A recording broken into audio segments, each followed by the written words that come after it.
No fim do ano 2000, o futebol sul-americano vivia um momento de transição. A Copa Libertadores seguia como o grande sonho continental, mas a Copa Mercosul ocupava um espaço importante no calendário, reunindo clubes tradicionais do continente e oferecendo não apenas um título internacional, mas prestígio, visibilidade e afirmação de força regional. Para os clubes brasileiros, vencer a Mercosul significava mostrar poder fora das fronteiras e reafirmar protagonismo em um cenário cada vez mais competitivo. A Copa Mercosul não era um torneio secundário para quem chegava à final. Pelo contrário, as campanhas até a decisão exigiam elenco, regularidade e capacidade de jogar sob pressão.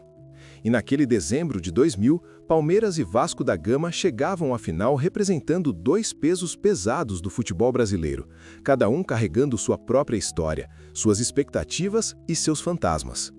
O Vasco da Gama vivia um período intenso, vinha de anos marcantes no cenário internacional, com títulos e campanhas que haviam recolocado o clube entre os protagonistas do continente. Ao mesmo tempo, enfrentava desgaste, cobranças internas e a pressão natural que acompanha um clube acostumado a decisões. O elenco era experiente, mas sentia o peso de uma temporada longa, marcada por altos e baixos.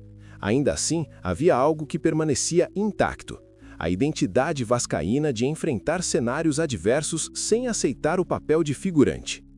Do outro lado estava o Palmeiras, forte, estruturado, com elenco qualificado e uma sequência recente de bons resultados. Jogar a final em São Paulo era uma vantagem clara. O ambiente era favorável, a confiança era alta e o sentimento geral era de que o Palmeiras tinha o controle da situação. A imprensa tratava o time paulista como favorito, não por desrespeito ao Vasco, mas pela lógica do momento, pelo fator casa e pelo desempenho ao longo da competição. A semana que antecedeu a decisão foi marcada por tensão e expectativa. Em São Paulo, o clima era de confiança. No Rio, de cautela e esperança. O Vasco sabia que precisaria jogar no limite para competir. O Palmeiras acreditava que bastaria repetir o que vinha fazendo para confirmar o título. O futebol, porém, raramente respeita roteiros tão bem escritos. Na noite de 20 de dezembro de 2000, o Parque Antártica recebeu um público que esperava uma grande final, mas não imaginava que testemunharia uma das maiores viradas da história do futebol sul-americano. Quando a bola rolou, o Palmeiras mostrou desde os primeiros minutos por que era considerado favorito. A equipe impôs ritmo forte, ocupou o campo ofensivo e passou a pressionar a saída de bola do Vasco. O Vasco tinha dificuldades para encaixar a marcação. O meio-campo era superado, a defesa era constantemente exigida e o time cruzmaltino parecia sentir o peso do ambiente. Cada ataque do Palmeiras empurrava o Vasco alguns metros para trás. A torcida palmeirense crescia a cada lance, criando um clima de domínio total. O primeiro gol do Palmeiras veio como consequência natural daquele início avassalador. A jogada se desenhou com rapidez, a defesa do Vasco não conseguiu recompor a tempo e a bola encontrou o caminho da rede. O estádio explodiu. Para o Palmeiras, era a confirmação do controle. Para o Vasco, um golpe duro logo no começo de uma final continental. Após o gol, o cenário não mudou. O Palmeiras seguiu pressionando, mantendo posse, ditando o ritmo. O Vasco tentava responder, mas esbarrava na forte marcação e na dificuldade de sair jogando. Cada tentativa frustrada aumentava a confiança do time paulista e ampliava a sensação de que a noite caminhava para um desfecho previsível. O segundo gol não demorou. Mais uma jogada construída com velocidade, aproveitando os espaços deixados pelo Vasco, que precisava se expor para tentar reagir. Quando a bola entrou novamente, o placar mostrava uma diferença que já começava a parecer difícil de reverter. O Palmeiras ampliava sua vantagem e o Vasco sentia. O clima no estádio era de festa antecipada. A torcida palmeirense cantava com intensidade, enquanto o Vasco tentava se reorganizar dentro de campo. Mas o golpe mais duro ainda estava por vir. Antes do intervalo, o Palmeiras chegou ao terceiro gol. O placar de 3-0 no primeiro tempo representava mais do que uma vantagem confortável, representava uma ruptura psicológica.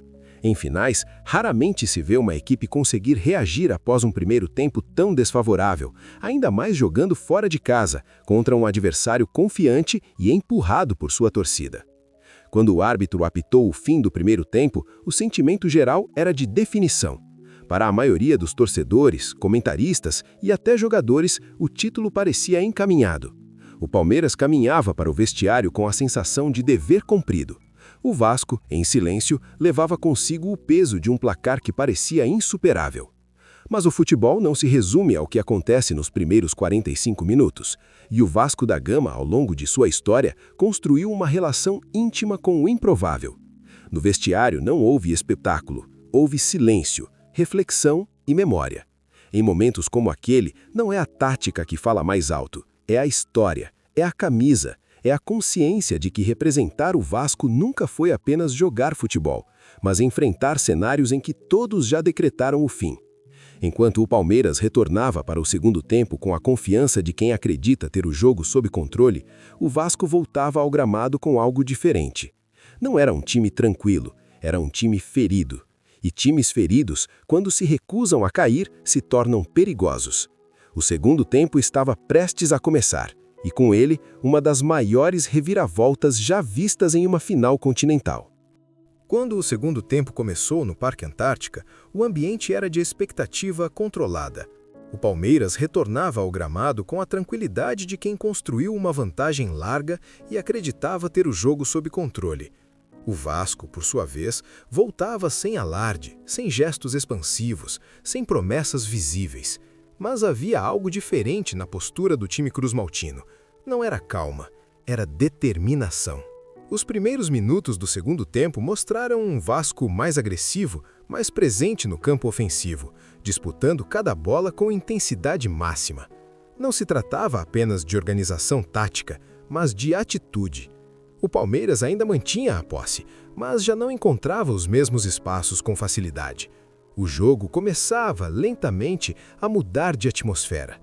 O Vasco passou a adiantar suas linhas, pressionando a saída de bola, forçando erros e mostrando que não aceitaria apenas cumprir tabela até o apito final. Cada dividida era tratada como decisiva, cada bola recuperada era celebrada como um pequeno triunfo.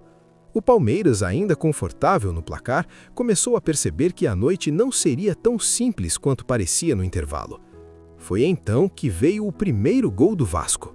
O placar ainda mostrava ampla vantagem palmeirense, mas o efeito daquele gol foi imediato.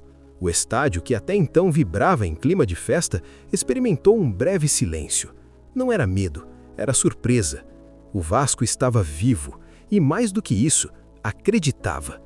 O Palmeiras tentou responder controlando o ritmo, trocando passes, buscando esfriar o jogo, mas algo já havia mudado. A confiança absoluta deu lugar a uma atenção maior. O Vasco crescia emocionalmente a cada minuto. O tempo que antes era aliado do Palmeiras começava a parecer um inimigo traiçoeiro. O segundo gol do Vasco não demorou a acontecer, e esse gol teve um impacto ainda maior. A vantagem no placar ainda existia, mas o controle psicológico já não era o mesmo. A torcida palmeirense, antes confiante, passou a reagir com tensão. O jogo, que parecia decidido, agora exigia concentração total. O Vasco sentia isso. O Vasco percebia isso. Dentro de campo, o Palmeiras começou a cometer erros que não cometera no primeiro tempo. Passes simples saíam tortos. Decisões rápidas viravam hesitação. O Vasco, por outro lado, jogava com a leveza de quem não tinha mais nada a perder. Cada ataque cruzmaltino carregava uma sensação de ameaça real. O terceiro gol do Vasco transformou o ambiente em incredulidade. O estádio mergulhou em um silêncio pesado, quebrado apenas por murmúrios e gritos isolados. O placar agora mostrava uma diferença mínima. O impossível, até então tratado como hipótese distante, começava a se materializar diante de todos. Jogadores do Palmeiras demonstravam nervoso. O Vasco, empurrado pela própria crença, parecia cada vez mais forte. Naquele momento, o jogo deixou de ser apenas uma final continental. Tornou-se um duelo psicológico. De um lado, um time tentando proteger uma vantagem que escorria pelos dedos. Do outro, um clube que historicamente se recusa a aceitar o fim antes do apito final. O quarto gol do Vasco não foi apenas uma virada no placar, foi um colapso completo da lógica esportiva. Quando a bola entrou, o Parque Antártica viveu um instante de suspensão do tempo. Jogadores do Palmeiras pararam, incrédulos. Alguns levaram as mãos à cabeça, Outros olharam para o banco de reservas em busca de respostas que não existiam. Do lado vascaíno, a explosão foi total, não apenas de alegria, mas de incredulidade diante da própria façanha. O placar agora marcava Vasco 4, Palmeiras 3. Ainda havia minutos a serem jogados, mas o peso emocional da virada era esmagador. O Palmeiras tentou reagir, lançou-se ao ataque, mas já não tinha a mesma clareza. O Vasco defendia com tudo que tinha. Cada bola afastada era comemorada como um gol. Cada segundo que passava aproximava o clube cruzmaltino de uma das maiores conquistas de sua história. Quando o árbitro apitou o fim da partida, o cenário era de choque. Jogadores do Palmeiras caíram no gramado sem conseguir compreender como uma vantagem tão ampla havia escapado. Do outro lado, o Vasco celebrava um título que parecia impossível pouco tempo antes. A Copa Mercosul de 2000 estava decidida, e decidida de uma forma que o futebol raramente permite. Nos minutos seguintes, as imagens falavam por si. Abraços, lágrimas, jogadores ajoelhados, outros caminhando sem rumo, tentando absorver o que haviam acabado de viver. Não era apenas um título internacional, era uma afirmação histórica, um lembrete de que o Vasco da Gama construiu sua identidade enfrentando cenários adversos, desafiando previsões e contrariando a lógica estabelecida. Aquela final entrou imediatamente no imaginário do futebol sul-americano, não apenas pelo placar, mas pelo contexto. Virar um jogo desse tamanho em uma final, fora de casa, contra um adversário forte, não é algo comum, é algo que marca gerações. Com o passar dos anos, a final de Mercosul de 2000 deixou de ser apenas uma lembrança esportiva. Tornou-se símbolo da resiliência vascaína, símbolo de um clube que, mesmo pressionado, mesmo desacreditado, se recusa a aceitar o papel de coadjuvante da própria história. Para o torcedor do Vasco, aquela noite representa mais do que um título, representa a identidade, representa a certeza de que vestir essa camisa é carregar uma herança de enfrentamento, coragem e fé até o último segundo. Para o futebol brasileiro, representa uma das maiores viradas já vistas em uma decisão internacional. E é por isso que, décadas depois, essa final ainda é lembrada, debatida e revivida, não como estatística, não como curiosidade, mas como narrativa fundadora de uma identidade. A noite de 20 de dezembro de 2000 não foi apenas uma final vencida, foi um manifesto silencioso de tudo aquilo que o Vasco da Gama representa fora e dentro de campo. Um clube que nunca foi apenas futebol, um clube que transforma o improvável em realidade. Porque algumas noites não pertencem ao passado, elas pertencem à história. E aquela noite no Parque Antártica será para sempre lembrada como a noite em que o impossível aconteceu.